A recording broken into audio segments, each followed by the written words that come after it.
Bano be bamu ku basuubuzi mu Kampala abakedde okuva mu mbeera oluvannyuma lwa SACCO mwe babadde batereka ssente okuggalwawo. SACCO eno ebadde eyitibwa Kamukamu Traders SACCO ng'ene baddemu abantu ab'enjawulo okuli abeetissi b'emigugu, abasuubuzi n'abalala. Bano babadde bakutte ebipande kwe babadde batadde okwemulugunya kwabwe. Batubuulidde nga bwe batereka ensimbi ezisukka mu 3,400 nga bamu babadde bakaterekera ebbanga erisoba myaka 8. Buli omu ensevinga enfuna ye tulinamu abeetisi, tulinamu abakozi, tulinamu ne babboosi. Naye nga tubadde tusevinga buli lunaku. Balina abakozi baali baleeta okukola omulimu gyabwe nga batutuukako ku maduuka gaffe kuba nabo tukola nabo. N'okuwa akatabo n'awandiikamu ssente z'osevinze n'ofuna message. Milioni 23 nze ng'omuntu.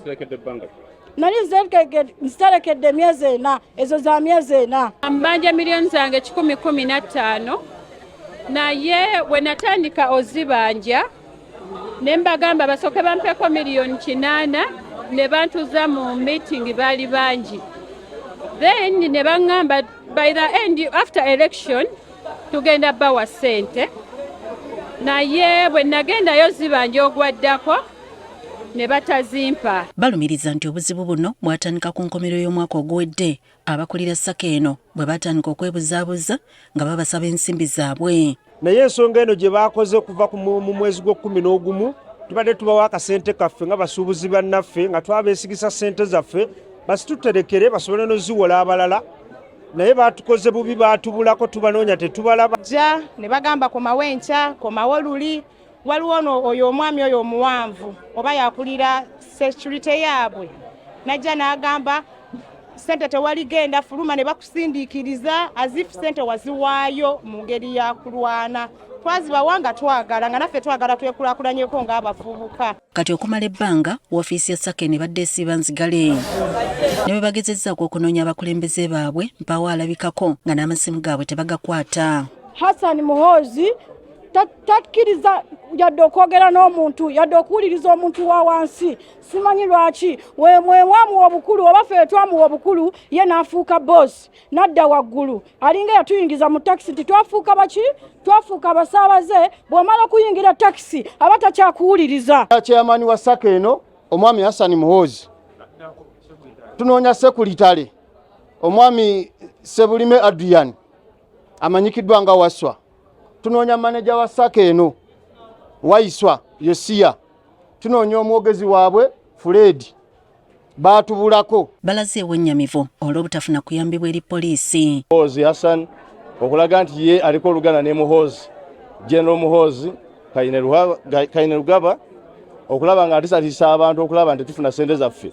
Buli agezaako okwekubira omulanga yenna ne tugenda ku CPS fayiro bazituulira tezitambula batusaba ssente ate nga batubadda. Wano basinzidde ne bakubira minisita w'obwegassi Haruna Kyeyune Kasolo Omulanga okuvayo okuyingira mu nsonga zaabwe. Omulanga minisita Haruna Kasolo ojingire mu nsonga zaffe kuba gw'okulembera SACCO n'ebyensimbi mu ggwanga lino.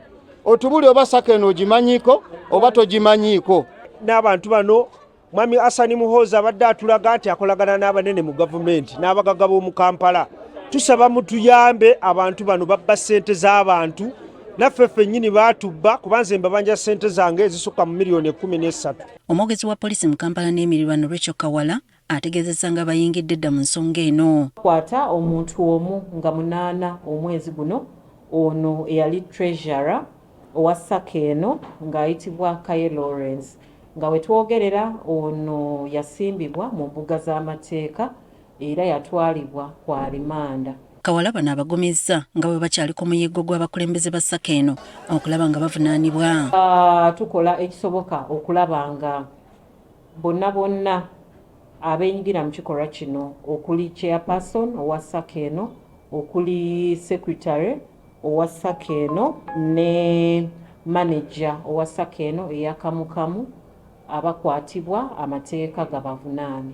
Mu kiseera kino abasuubuzi basigadde mu kwemagaza nga tebamanyi kyakozzaako.